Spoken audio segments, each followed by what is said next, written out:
Three, two, one. Hello, world. Yeah, hello world. Um, the icebreaker, I give you an option at three. Would we be wanting to sleep? Because that's one of the question. Or a rich people thing. Your choice. What? Wait, what people thing? It, yeah, I didn't hear that. It Okay. broke out. This one says, "What's a rich people thing you discovered isn't actually Oh, expensive?" Put it like that. I like questions that make you think, like that, where you gotta look aside and you're like, "Hmm, owning a Lambo, maybe. that's expensive." Um, hmm we're trying to find things that are actually isn't expensive. Sushi Um, nowadays. I got another one. What's something you wanted for so long, but upon obtaining it, you found that it really wasn't worth it? This MacBook? I'm sorry, maybe not. That was a gift. Oh, somebody's gonna see that. Um,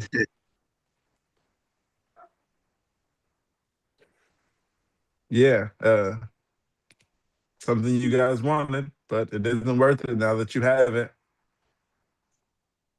Kids. No, I'm kidding. Uh, Both of my previous marriages. I'm gonna agree with you I on don't that one. have them anymore, so was that something you wanted? Was that something you were looking forward to? I mean, Me? we. Anybody, somebody give me an answer. I I was I I was haven't looking gonna been say, I forward mean, married. to a li I was looking forward to a life with someone I thought was my soulmate. And then once I exactly. got it, I realized it was shitty and then got a divorce. Yep, yep. This That's is obviously we wouldn't. All of us, anybody, wouldn't ask that person that question and plan everything out if we didn't want it at some point, right? It's not like you just accidentally trip and fall and you're just like, oh, hey, look, I'm married now. Like all of us wanted to look, or we're looking forward to it, and then yeah, like Toaster said, it yeah, after it happens and things don't work out, It's then it not a wasn't Disney worth it. movie. Yeah, exactly. Hmm. Not a what you call a love story that ends well. Well, at least for you guys. Haven't had one yet. oh, there's I the had one that Okay. thunder. went really well. I had one that went really well, but ended very badly. It's never good. Um, well, let's get started. Whoever is out there watching, press that thumbs up button, and that's it. But something here that says, um, sorry about that. I get the hiccups, and it's every time I do this. I don't know if it's a seizure, like everyone said, because I believe they said myoclonus hiccups. I'm gonna look into that. Uh, every time I start talking to you guys, I get the hiccups. Anyhow, most convenient food with a tongue injury. I passed out in my room yesterday and woke up completely disorientated and with blood in my mouth from a tongue injury. I visited my GP today. She Uh, brought up the possibility of an epileptic seizure, and I'm going to a neurologist tomorrow. Not so fun. Not so fun thing is shopping is kind of difficult for me. I mostly have to walk. I'm often dizzy when it's hot, and I get terribly anxious when people look at me, or there's just too many around. Normally this is manageable. I don't live alone, and I don't have to go shopping every day or something normally. And that's without the current feeling having been hit by a truck. Sounds like a seizure. Uh, we have some yogurt at home, but that'll run out quickly and isn't really suitable for meals. And there's rice. I have rice for days. I'll definitely use as much rice as I can. I'm worried about stuff running out if I use it and being unable to carry too much when I go buy anything new and having to constantly buy new food in general. Rice is great. I can make rice pudding, risotto, or kongi. Uh, Not sure if that's the right pronunciation. Kongi or kongi, Congee. Anyhow, but I'm already under eating and it'll be hard to eat anything if it's constantly the same.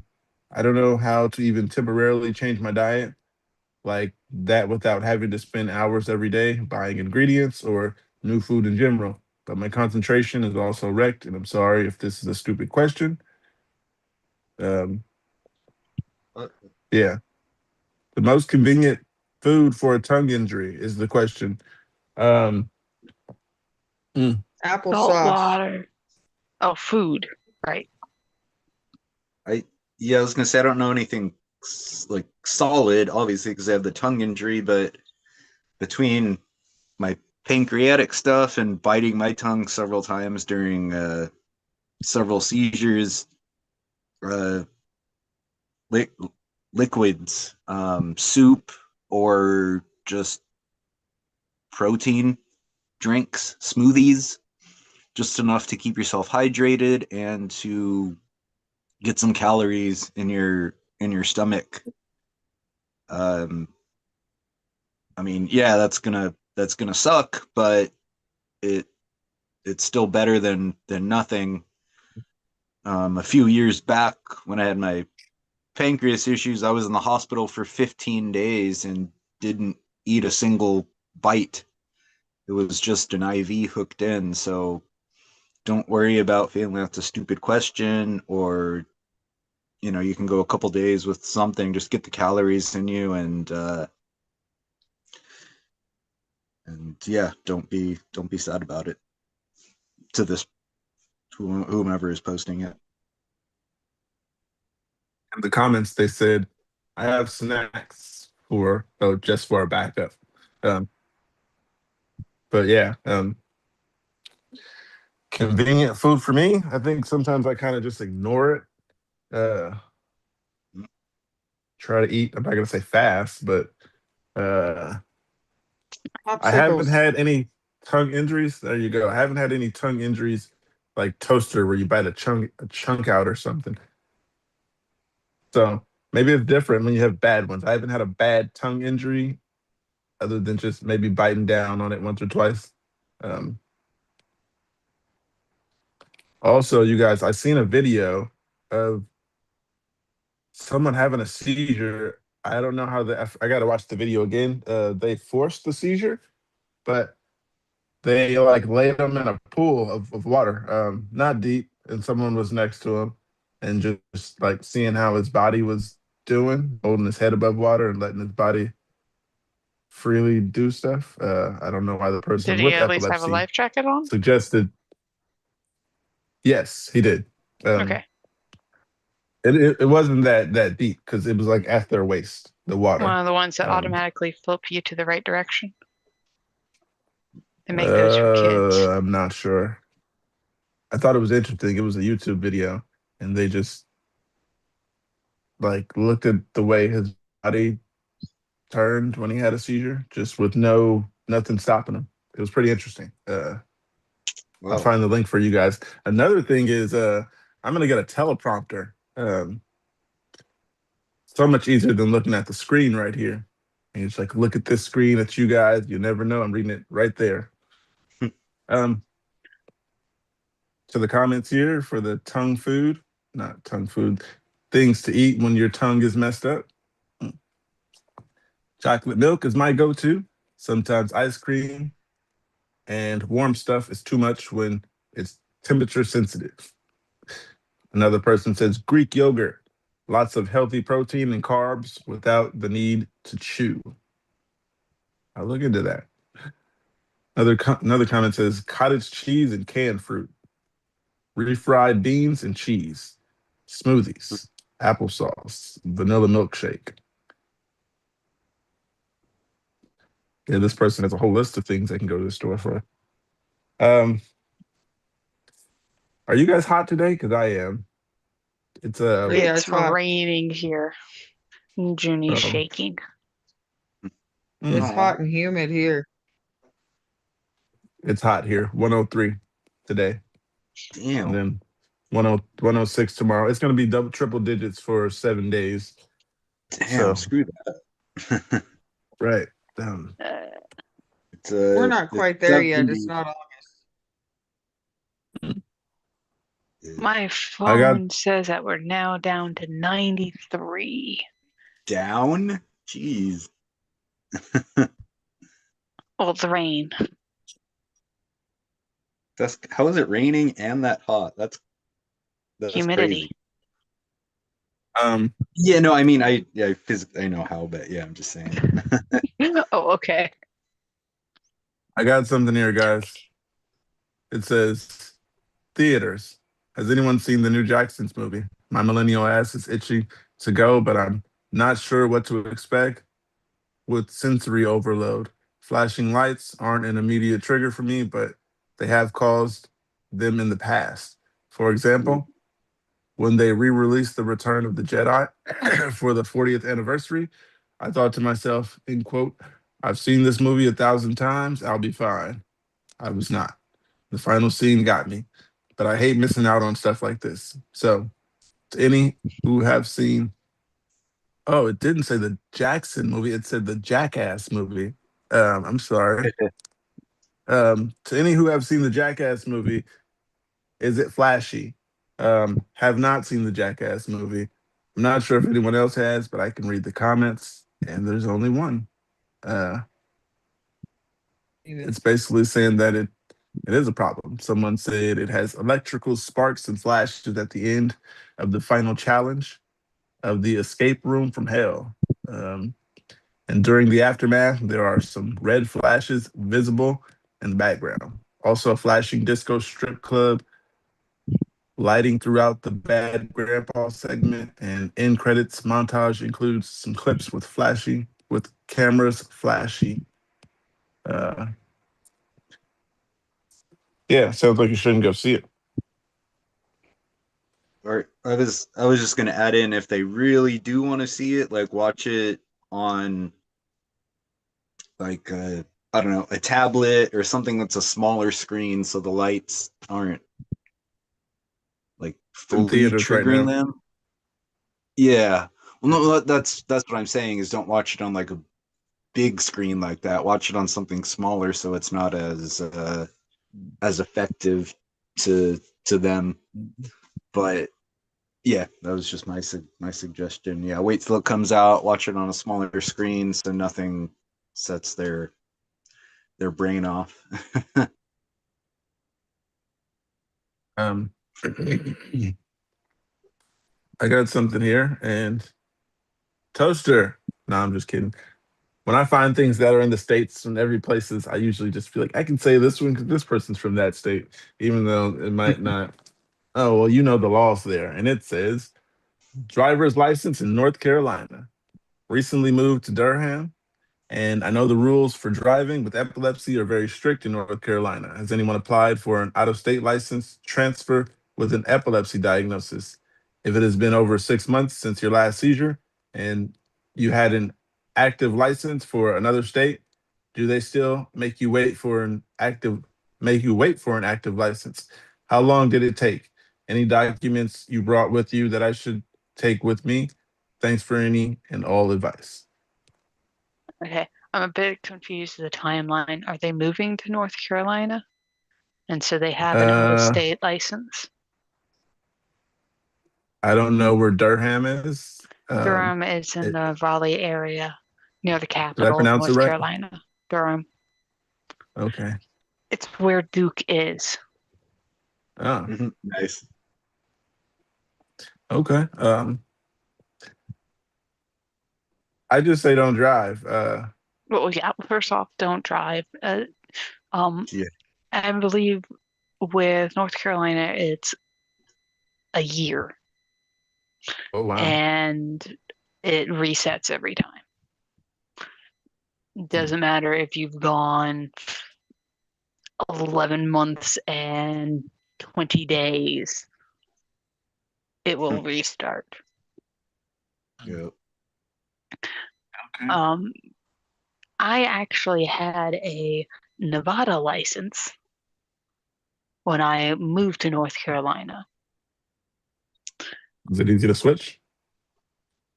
There was no reason to because we were moving every 6 months. Okay. But when I went to get it renewed, they asked,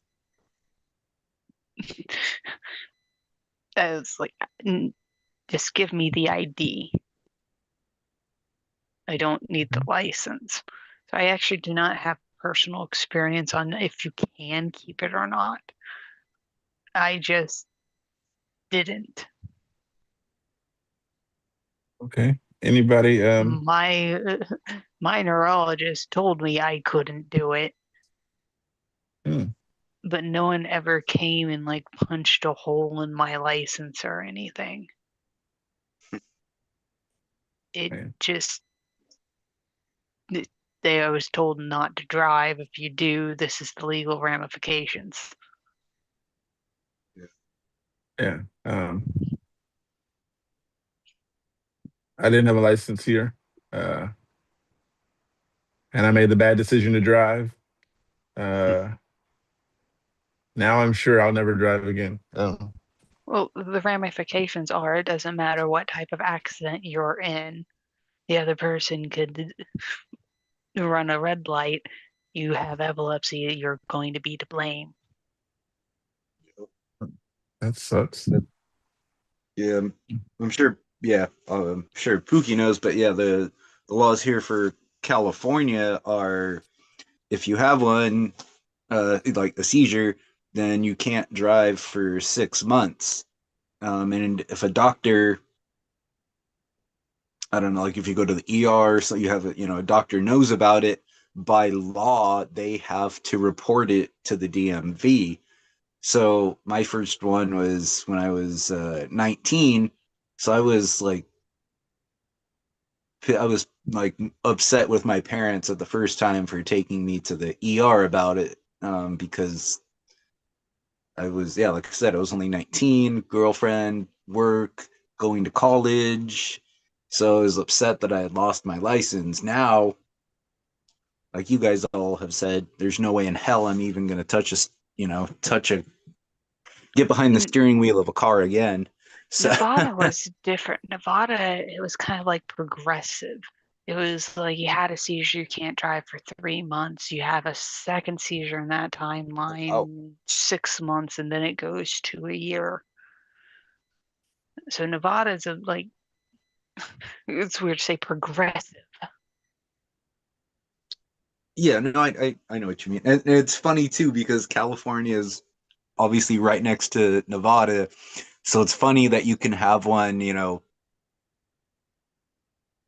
at this place and your license gets taken away, but if you had one, 2 feet over the border, then it's a whole completely different law. It should be just a nationwide thing, not 50 different ones for 50 different states, right?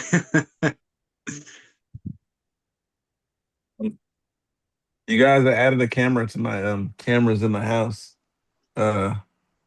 Cameras at the house. Yeah. It's okay, Junie. Yeah. Good times. Where's the new one, Pookie? Um, And in there the living goes the room. backup generator. Oh shit. Backup generator just kick in. Yep, Or one out. just lost. Okay, so guys, I'm gonna go because I need to save every bit of power of my battery, and it's back on. Oh, I was just gonna say the lights turned back on right now.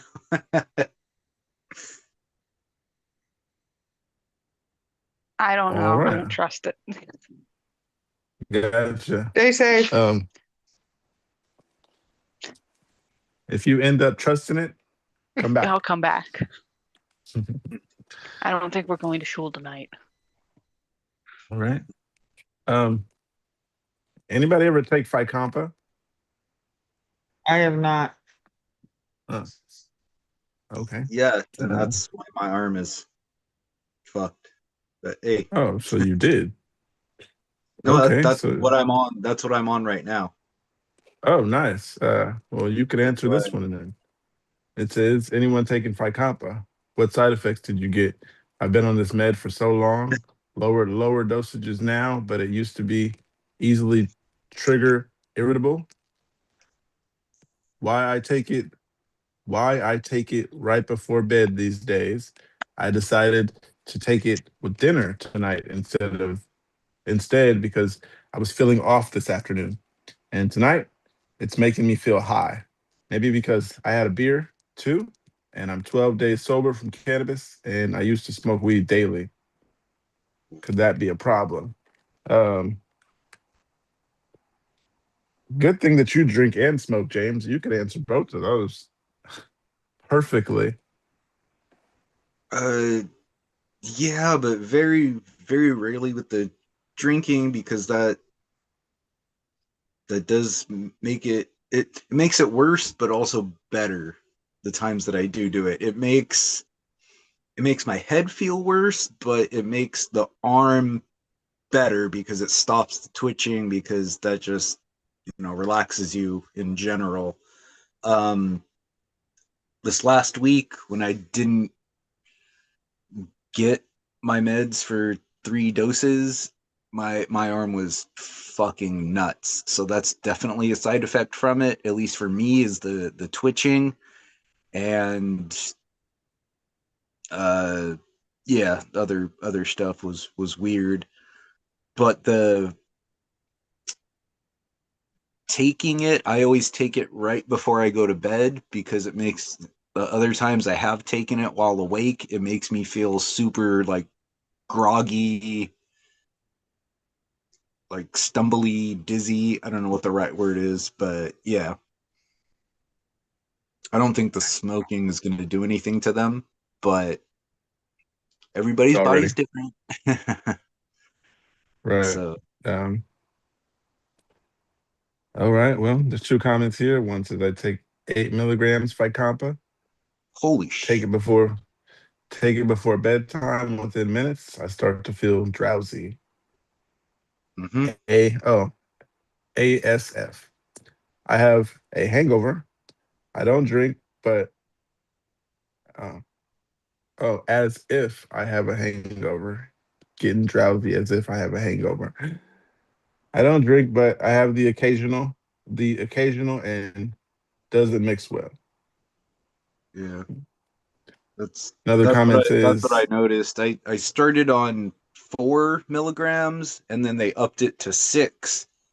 And that's when the shaking, twitching got really, really bad, was when I went up to the 6. So if somebody's on 8 of it, that's unfortunate to hear. That's yeah, that sucks. um, what's the generic name? Uh, I have the bottle right next to Harum me. Let me. panel? Harum panel? How would you pronounce that? It, yeah, yeah, that's exactly what it says.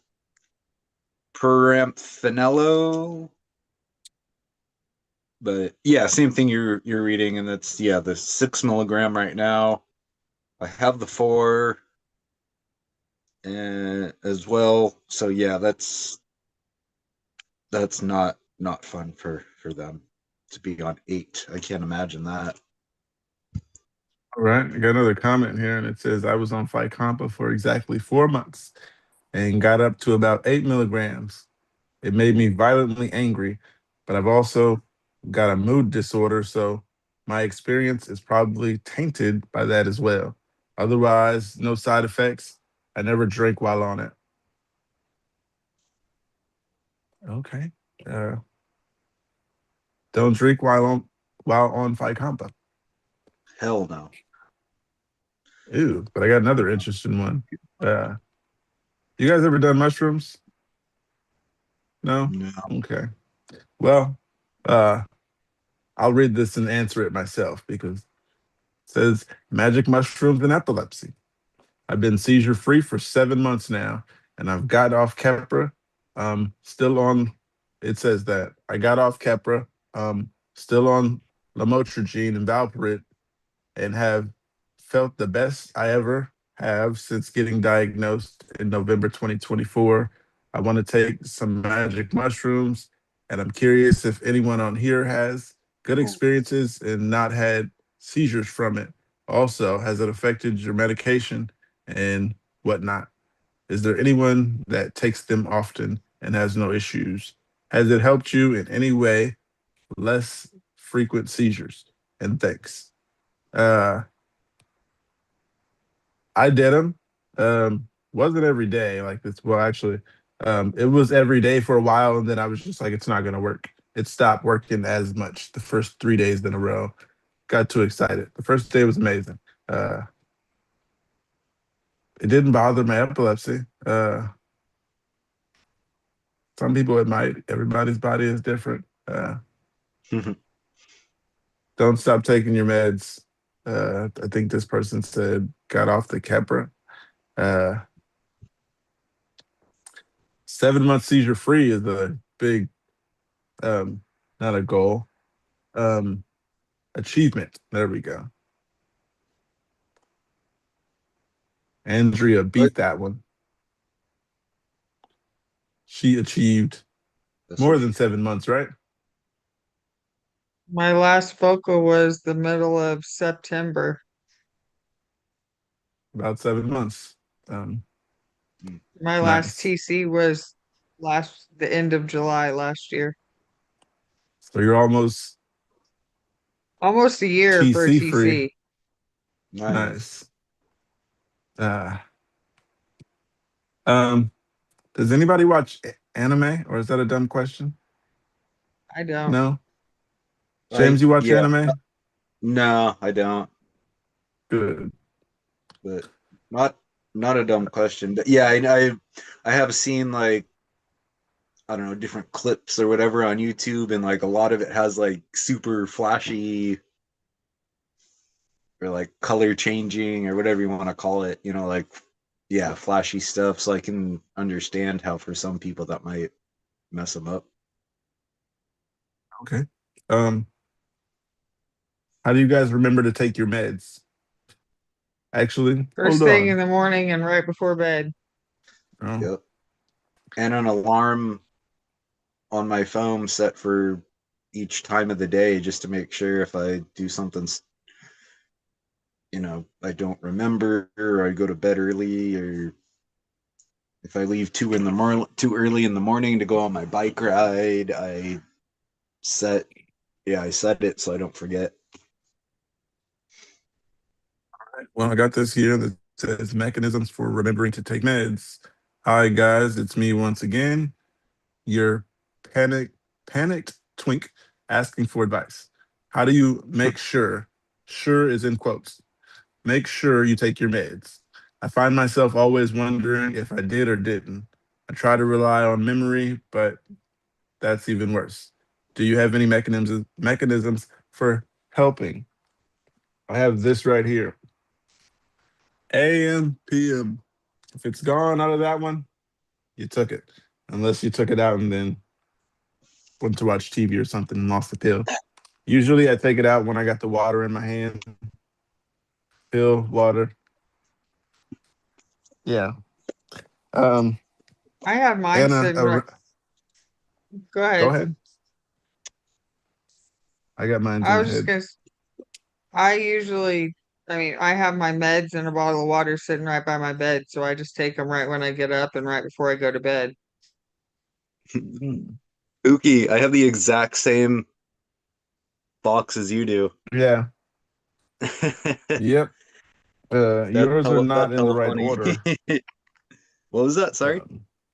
Yours doesn't look like it's in the right order. I seen Sunday on Wednesday. Am I correct? Oh yeah, they're flipped over. I needed to refill it. That's why most of them are only two of them are in there right now. I was gonna refill it a bit. But yeah, that's funny that Shout we out have to the same one. Amazon. It's like well here we go, I flipped it, but yeah, it's like the same like your basic generic Sunday one of shouldn't it. be next to Thursday. Is what I did notice. Uh, Yeah, but like I yeah, said, I need to refill it, and that's just what I placed in it right now. But yeah, I was just saying it's funny that we have the exact same one. shout out to Amazon. Yep. Some comments here. Oh, my response was that I keep the pills usually near, like Andrea said, and bottle of water is usually near. Easy way to not forget. It's right there. Can't forget it. I mean, unless you're just not looking around all night. And mine is, I'm not gonna say bright, but this is noticeable. Like when Mhm. you Mine's pass to look at rainbow. something, you know what I mean? I got a 4-week Oh, one that's even rainbow better. colors. Oh, nice. 4 weeks. I need to get one of those. Yeah. I Because I only have refill to mine fill every my, week. yeah, I only have to fill it once a month. I hate filling my pills. I Nice. need to do it now. I hate doing it too. So now I'm gonna look into wherever you got that 4 week pill thing at. You want me to send you a link? Good thing to look into. Sure do. All right. Um, I'll work on that. all right. Some of the comments here for ways to not forget your pills. Um, yeah. One says get a pill organizer with days of the week on it. I used to have some problem.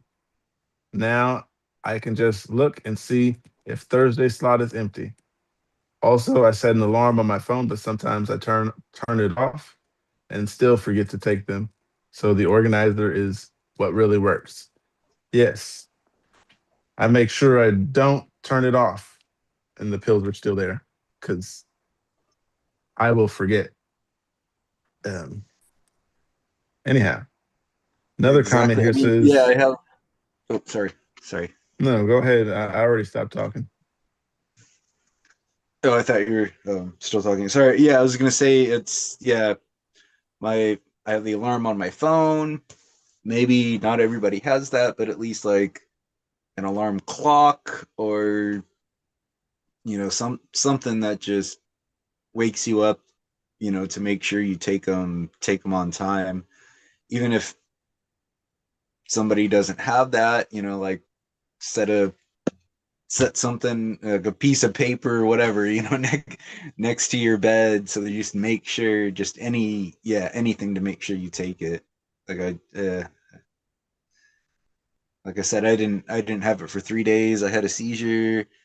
Um, I had one last night. I ended up calling a friend. I didn't even remember the call. Apparently, I left them a voicemail as well. I don't remember any of it, but I guess I You was say what you awake enough. said. What was that? Did he tell you what you said in the No. voicemail? I was just like, oh my god, I hope I didn't say anything stupid. They were like, no, don't worry about it. But yeah, I didn't remember the call. I didn't remember the voicemail, which is weird for me because 99% of mine are, grand malls. So I have no idea how I did that without remembering the whole situation. So yeah, just another weird day in the last few weeks. And Day in the then life again, of an epileptic. yep, exactly. And then I Um, got hit by a car on my bike ride today, so that was one more what? thing to add to everything that's happened the last few weeks. So Wow. I'm alive, and So, like I said, I have my legs, so I'm happy. so within the past 30 days, you fell off a hill, um, had a seizure, and what else you say? Got run over by a car or hit by a car? Yeah, not run over. They at least stopped and got out and asked if I was okay. But as I fell, the right arm is not feeling great. My right leg isn't feeling great, but You're like I alive. said, I have it attached. I can ride my bike, so I'm happy. As long as you can ride your bike, right? That's pretty much, yeah. That Uh, makes me happy. Oh, one of my doctors is calling me. I'll be right back, guys. all right. We'll be here. Uh, another comment here about the mechanisms. One more comment says, tie taking meds together. I don't know if they meant try because I and E isn't near Y. Uh, okay. Tie taking meds together with something else you already do every day without fail. Keep your meds with you, something you always use. Make it a habit to do them together.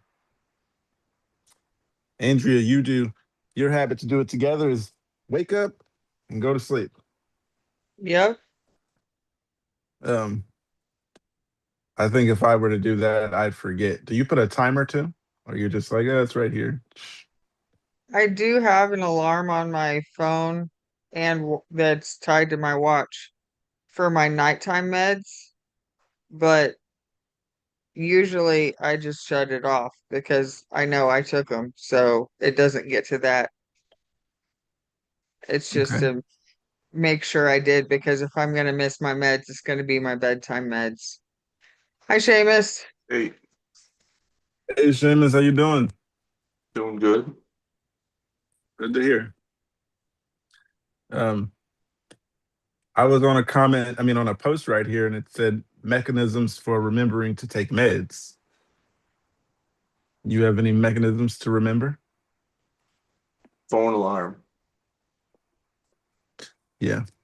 Sometimes it works for Let's me. see. Sometimes I snooze too much and don't have enough snoozes. So, Well, but I try to do it that before. Go ahead.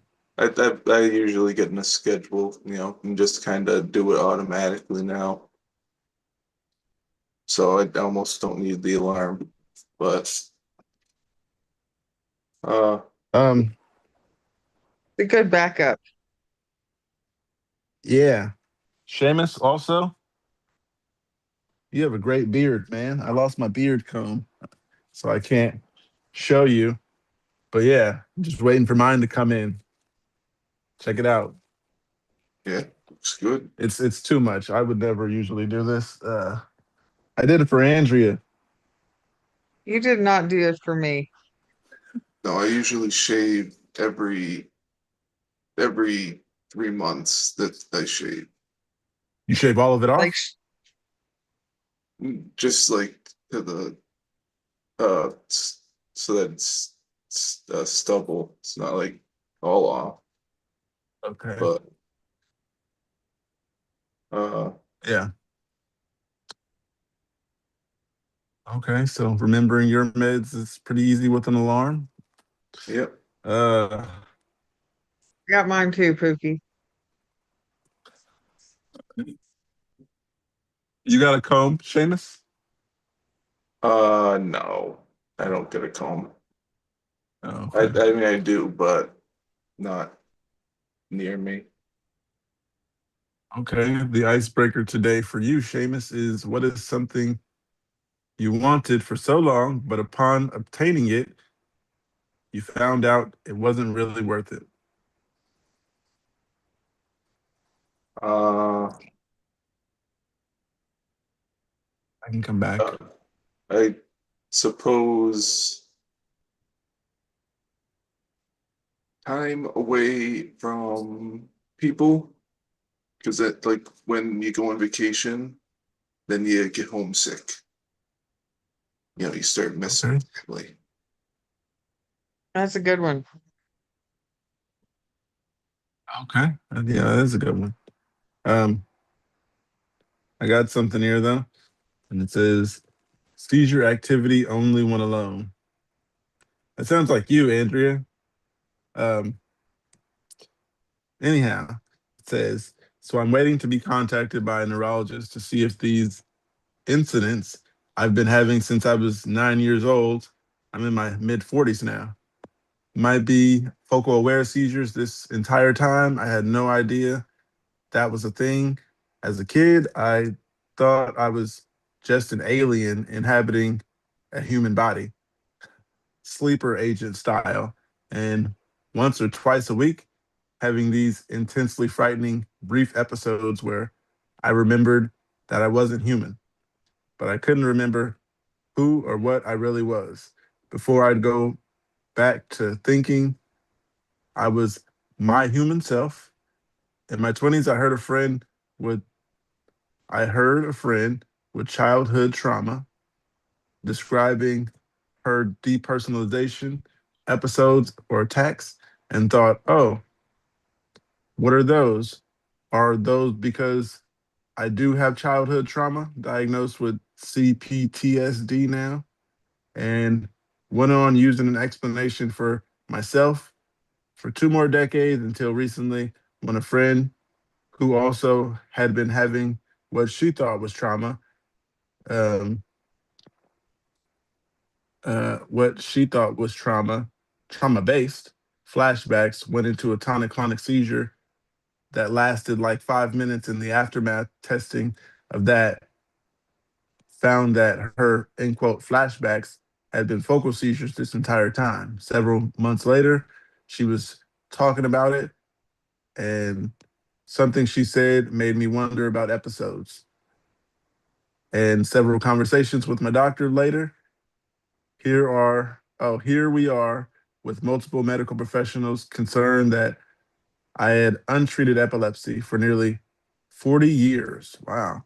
Apparently, my episodes have several red flags that may make it likely.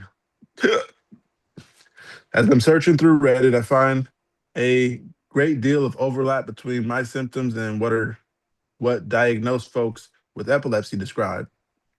The one thing I think I am looking for that I haven't found is anyone with diagnosed focal aware seizures whose seizures only happen when they are physically by themselves. My epilepsy episodes never happen when I'm in the same room with someone else, not once that I'm aware of in 4 decades. Other people can be in the house and they'll happen, but not be in the same room with me. It seems to keep me anchored somehow. In fact, these 2 times I was not able to uh, snap out of it and back to normal in 10 to 90-second time frame. I walked out of the room I was in and found someone else, and that snapped me back to feeling like I was in reality again. Anyone out there diagnosed with seizures that experience this? I haven't had a focal in a while. Since last year, May 10th. Uh, uh, I I don't get the flashbacks. My focals were always like focal aware, and I was just doing some shit, and I can't move or react. Like having a conversation with somebody, and then I just go quiet and don't do any movements or whatever. I just sit there. Then they finally say, "What are you staring at?" Then I'm back. Uh, yeah. I think Everybody out most there of watching, mine, press thumbs up. Go ahead. most of mine focal and TCs have been while I was home by myself. So, and but I've also had focals where I was around people, but kind of like you, where you're just like kind of not there and then you're back. But I always knew what was going on. So I don't know. Yeah, there are the ones where I'm out of it and can't do anything. For example, there was one time where I was talking to my stepdad about dinner uh, because I was making an Instacart order. Uh, and I just all of a sudden couldn't hear him. Um, well, I could hear him, but it was just It like, sounded far away. yeah, it sounded like if you ever been to a football game or something like a stadium where everybody's talking, but you can't understand everything everybody's saying because everybody's talking. And it's a huge stadium, so it just sounds like cheering. That's how it sounded when I had the focal. His voice just went out, and I couldn't tell what he was saying, but I was looking out the window at the same time, and then his voice just came back. Nachos, how does that sound? And then I was like, I didn't hear anything else you said beside nachos. How does that sound? And the ironic thing is, I got the Instacart, I got the order, um, and we had nachos. That wasn't the ironic part. The ironic part is that was the first time on that Instacart that I got some B12. So I did that. I was like, I seen it in the something I was browsing. I was like, why not grab some of that? Someone told me that this helps with brain function. Why not try it? And it's been a year, and I haven't had one since I started taking it. So, um, yeah. Or though there's those focals where I was on the bus one time, and I just wasn't feeling good, and I was just like, okay, let's just hurry up and get to the next stop. One more stop, and we can get off. Then it's like gone. Then I come back and I missed that stop. So then I got off. But I knew it was a focal because obviously I wasn't asleep. I was standing up by the door waiting for the next stop and missed it. Um, that one was funny though, because I kept telling myself I shouldn't be out here by myself anyway. But I was like, let me just do what I got to do. Yeah. Seamus, do you have focals? Not anymore. I might have before, but I that was a while ago. I only have them at night now, Okay. but I'm not Wait, sure like what kind of. Oh, when what you was that? say at night, do you mean like uh in Like your as I sleep or at am, night or as going to sleep? I get up, I go into a seizure. Okay. I believe that's how the my neurologist explained it to me.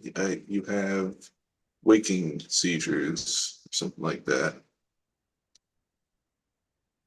But Um, yeah, okay. There is one comment here. Do you have your seizures when you're alone? Is that common for you? me, Yeah. I'm in my bed, so Oh, well, uh, is that a yes? yeah, I don't know who I'd sleeps say in your bed with you. Okay. The first and only comment here said, I get this more than I'd like to admit. My focal seizures also never happen when someone's in the room. It's like having another person there keeps my brain from drifting off into that weird space. Nobody really explained why, but my neuro said it could be sensory grounding, like the presence of someone else gives your brain enough external input to stay regulated. Kind of wild, uh, kind of wild. You went 4 decades thinking it was trauma stuff. I had similar confusion for years before, and I got diagnosed with the alien sleeper agent. Hits close to home. Those episodes feel so bizarre and hard to describe to people who never had one. Um, yeah. Another one of my vocals, uh, I was at a train station and I just blacked out, um, which was the focal. But all I remember is seeing the train coming and I backed up from the platform. So, because people usually back up from the platform, people can get out easier and all that. And when I came to, I was holding my phone up like this, and the screen was off. And I looked around, the train was pulling off. So I'm assuming that I was sitting there with my hand in the air, and people noticed I was just standing there. I'm trying to imagine what I was looking like, but there was nobody else on the platform to tell me what had happened. I was just standing there in the selfie face mode, like, shh. Looked at the screen when I came to. What am I doing? Um, Those are the worst. Yeah. But on to the next post. Do you ever go to the theaters, Seamus? I actually just went to the movies. Nice. Was the What'd you see? that Backrooms movie, which was weird. Do like lights bother you? No, it was more loud than anything, but Okay. it wasn't a lot of lights. I don't think a lot of. I think that's kind of a myth, but Okay. Well, I got something else here. It says, so for my second seizure, is physical pain a trigger? I had fallen down these stairs after getting out of a pool. I didn't hit my head or anything, but while I was in the air, time slowed down. I legit thought I was about to bust my head open and die when I finally hit the ground. I knew my tailbone was bruised and it hurt like fuck. I felt very tired and rested my head on an amp at the bottom of the stairs. And the next thing, I'm waking up with my sister on 911. My main question is, should I worry about pain like that causing a seizure? I mean, I had a severe vitamin D deficiency at the time. Which can affect your nervous system, and the extreme panic as I fell down the stairs, and panic attacks and high anxiety seems to be a trigger for me. I love to get back into skateboarding, but I'm afraid if I fall and hurt myself, I'll end up having a seizure. I don't have a skate park or people to go with, uh, so I'd be skating all alone and won't have anyone to help me if I did have one. Can physical pain be a trigger? Is the question. I haven't heard of that or seen that, or not for me. Um, but it seems like it can, I guess.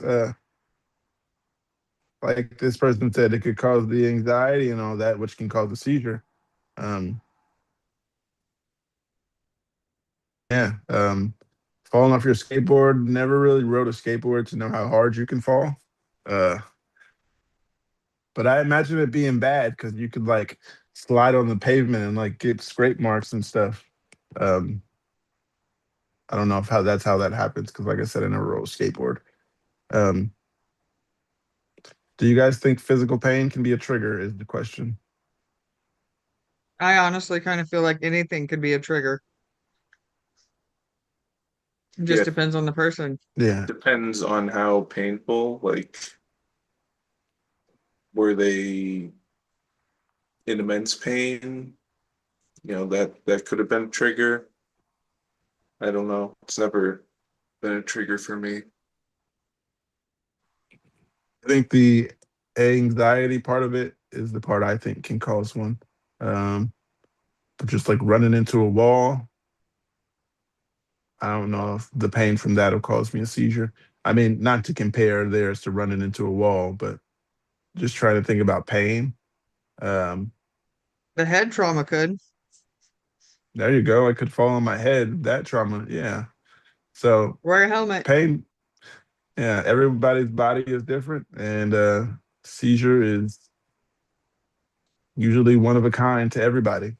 Um, but there is one more comment here, and it says the panic is way more likely to trigger something than the pain itself.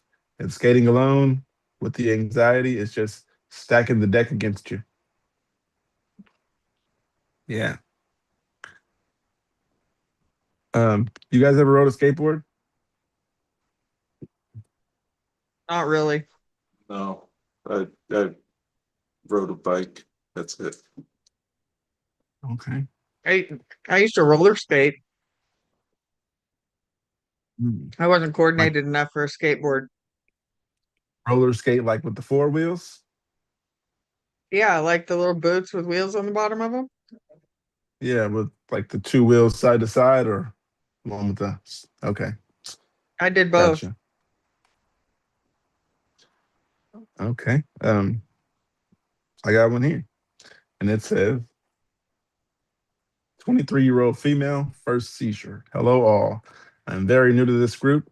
This morning, I experienced my first ever seizure. I woke up and everything was fine. My fiance called me downstairs to open the door for him since he didn't have his keys, so I did. He said, I opened the door and didn't say anything and walked back upstairs. He said that just, he said that just my arm was jerking at first, and then I fell to the ground. Uh, I fell to the group, which I think they want to say ground, and had a seizure. I don't remember any of this. EMTs brought me down the stairs, and that's what I that's when I started to be coherent. Once I got to the ER, they did a full blood workup, CT, and an ECG, which all came back clear. They referred me to a neurologist, which I will contact tomorrow. I'm extremely freaked out since this has never happened to me before. Within the last 6 months, I've been experiencing weird deja vu like episodes where I will randomly remember a weird dream or the past event and have a wave of anxiety rushes over me. I'm starting to wonder if those were absent seizures and I had no idea. I just want to talk to people who have more experience because I am new to this. Um, Thoughts on that, you guys? I think it was a seizure. I think you should go see a neurologist. I would That's definitely not follow something. up with the neuro. Yeah, do they Yeah, that's have not something to a wait on. neurologist to see? I Yeah, mean, they're saying the EMTs advised. Suggested a neurologist, and I agree with them. It's the only person who can really, well, not the only person, yeah, but those are one of the only few people who can really tell you what happened.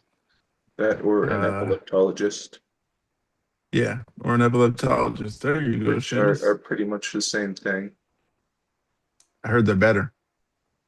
Uh, but anyhow, there's one comment here that says, what you described, the deja vu dreams remembered, and the intense dread and anxiety is exactly a focal aware seizure, also called an aura by some.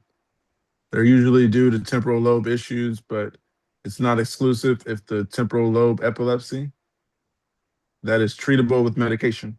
An MRI would give them much better answers about what's happening. Just because the Yeah, tests come back negative doesn't mean anything. right. Uh, Got another one. It says, does anybody have anxiety before their epilepsy diagnosis? I was diagnosed with temporal lobe epilepsy at the age of 25. Although I had symptoms since I was a child, when I was young, I experienced auras, but I didn't know they were seizure symptoms or seizures at the time. Before my diagnosis and starting with anti-seizure medication, I was extremely anxious about the tense person. Uh, Looking back, I'm wondering whether it could have been related to my epilepsy or abnormal electrical activity in my brain. Has anyone else with temporal lobe epilepsy experienced something similar? Did you notice that you were much more anxious or nervous or constantly on edge before treatment? And if so, did your anxiety improve after you started medication? I'd appreciate hearing your experiences. Uh, Temporal lobe, I don't know if mine is temporal lobe, to be honest. I think mine Yeah, temporal lobe, but at least they have a warning, from what I understand. You know, because they kind of have an aura, if I understand correctly. A lot of people don't have that.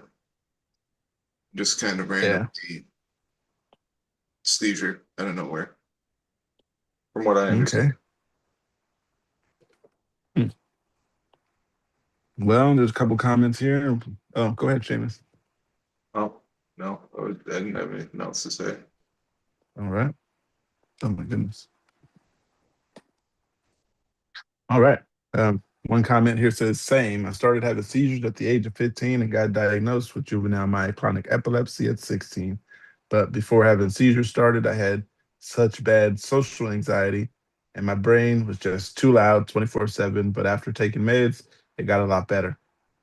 That's why sometimes I consider my epilepsy as a blessing in disguise. Another comment here says, yeah, for sure. Starts with the hands and confuses. Uh, Another one says, no, I was 12 at diagnosis. I had nothing to be anxious about till then. And one more comment says, yes, take your meds, try to have a good time, pretend you're like a normal person. And in time, without seizures, you will be fine.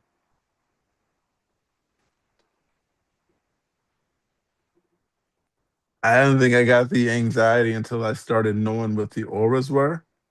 But then I don't know if I have temporal lobe epilepsy. They told me it's encephalomalacia. So that's what I'm going by, the TBI on the right side of my head. Yeah. Temporal lobe. You know if you have temporal lobe, Andrea? I've seen it mentioned in my chart before, but I haven't actually been like diagnosed that specifically at this point. Um, I've had some of the anxiety, but I mostly noticed it like I would be really anxious and couldn't figure out why for like in the days and weeks leading up to a tonic-clonic, and then after I had with the TC, I wouldn't be anxious anymore. I always found it to be very weird. And I also suspect that a lot of my TCs have been caused by really big stressful stuff going on. So maybe the anxiety and the stress like intermingle and totally fuck with my brain. I don't know. Okay. Um, okay.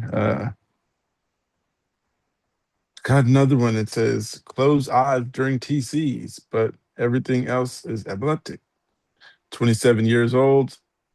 No, 27 years ago, lamotrigine stopped my TCs, but now that I'm aware of some of my focal aware seizures, or PNES, I've been curious about what people saw during my TCs. Everything checks out for epileptic seizures, but people say my eyes were closed during the seizures. I know I go into focal impaired before the TC started. Maybe I closed my eyes then.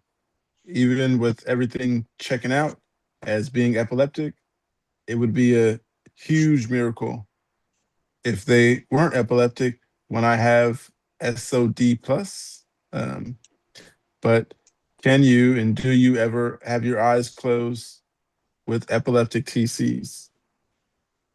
I don't. I think the only time I remember the eyes open is when I have the seizures that I'm kind of aware of.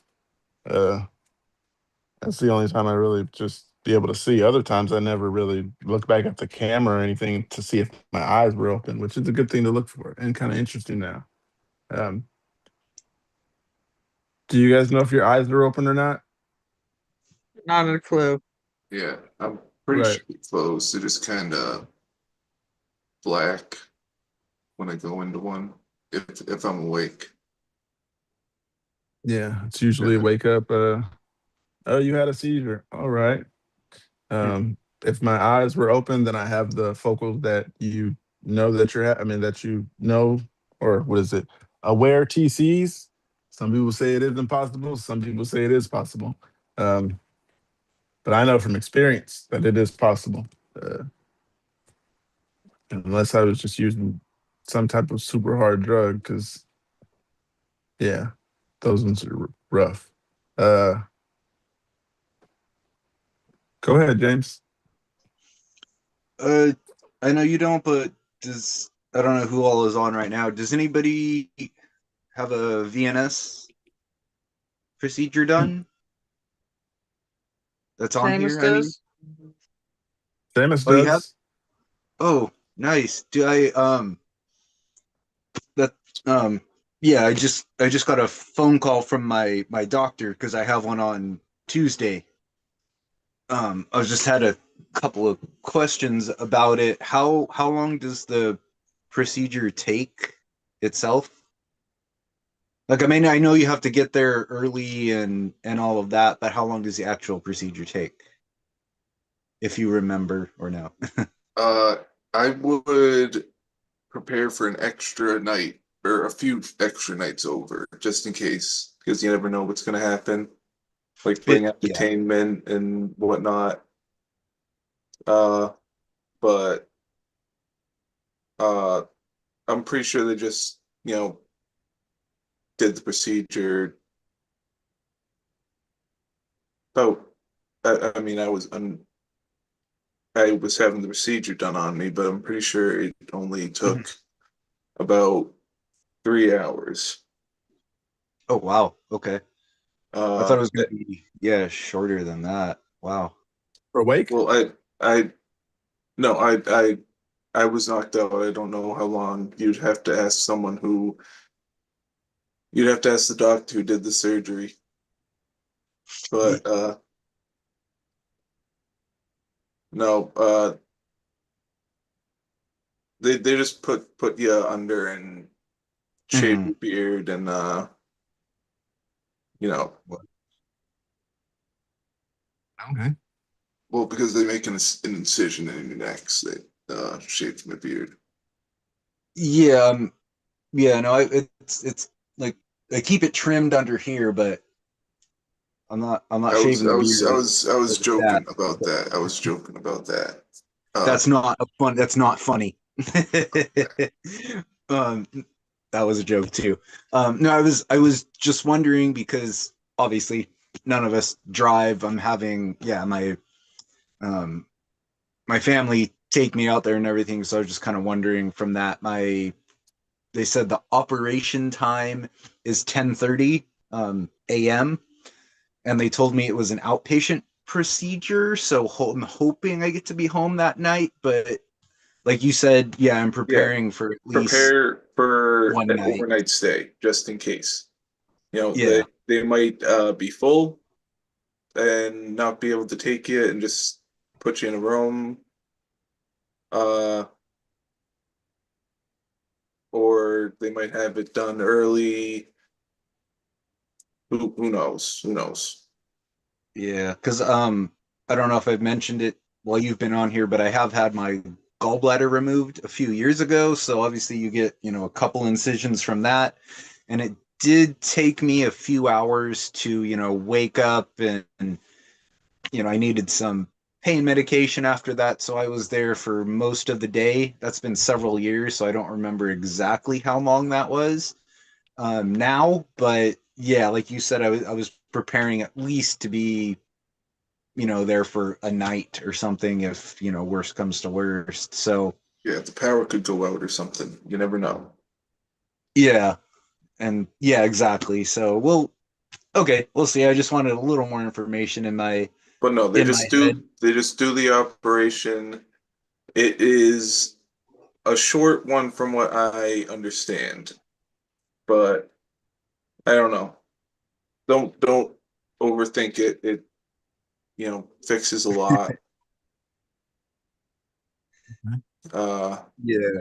I mean, like all of us always say on here, everybody's body is different, and so obviously I'm not asking you like tell me exactly what happened, and I'm expecting that. Like, yeah, everyone handles different things differently, so it's all good. I was just wondering somebody that had experience with it to give me like a rough guesstimate of what might happen, but hmm.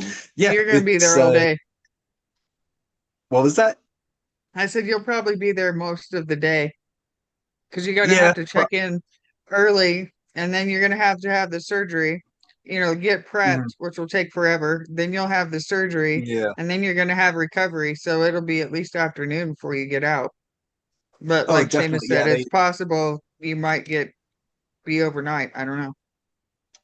they told me to get there 2 hours before the surgery, so about 8:30, California, my time here in California, and then the actual surgery time is supposed to be 10:30, and then like you guys were saying, a few hours for the procedure, then waking up, then all that. So I'm hoping to be in my own bed by nighttime, but yeah, nothing. Well, if not, you'll Definitely, get yeah. a comfy hospital bed to sleep in. Yeah, those are so comfy, huh? all, Can all, you? Is there what's a up? problem when you lay on it afterwards? Like maybe same day, or it's this? I don't know. Oh, I think it's this side. Anyhow, um, is there a problem laying on it the first night? Like, can you feel it? If it is the one I remember, they put wire through, they do something in the chest, put wire through your neck, kind of sew it through there or something, and then put a battery that counteracts the, seizures in your brain, basically. But Mm. I wasn't it was more the sharp pain in my neck that was, they kept saying, "Oh, you'll get used to it, don't worry." But it was basically like a, you know, it'll be fine. You get used to it. I, can't feel it anymore. Yeah, that's good to hear. Yeah, I, me being me and being an idiot, they were just like, oh yeah, you might have a bit of a pain in your neck, if you try and turn left to It right, and it's I was not a like, bit of a pain. Don't let them sweet talk you. oh no, Or at least okay. they might have had me set up higher or something. I don't know. Hmm. I don't know why they hurt so much. But it's Dang. good now. Good now. Yeah, I was asking, I was like, oh, I can't turn my neck, and I was like, I ride my bike every single day. I was like, am I going to be How's able this gonna to work? ride my bike? And they're like, um, no, we don't recommend it for at least a week. And I'm just like, no, for a whole week I can't ride my You'll be like that was okay, what I was man. most concerned about, was riding, not Right. even the cut or anything else. You'll be all right. So Just a I need few to get a days. stationary bike in my house so I can just sit there and still pedal something. Yeah. Yeah. Okay. Yeah. I appreciate you, Seamus, for letting me know all about that. Yeah, it's fine. Nothing to overthink. Yeah, I'm not. I mean, it's something I am a little nervous about for other past things, but that's more why I'm overthinking it, is something that happened before, and also not being able to ride my bike. Those are like the only two things I'm more concerned about. I don't really care about the incision or the pain or anything, but Just a beard. that's, I'm oh, kidding. Yeah. dude, no. The beard and the bike. If I wake up without a beard, I'm arms or It'll not grow arms, back. one arm, something It'll grow swinging. back. You'll be all It'll grow right. Yeah, back, You'll man. live. I know, but it's gonna take another decade. But I'm Just a just little being breakup. That's what it is. Just break ex- up with I the need beard. He'll be back. uh yeah. Poor choice of wording there, man. But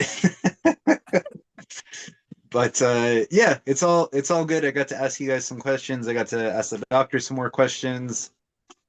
So it's, in general, it's all good. I'm over it. Sorry for wasting y'all's time. Didn't waste my time. Yeah. But you did waste. No, I'm kidding. Um,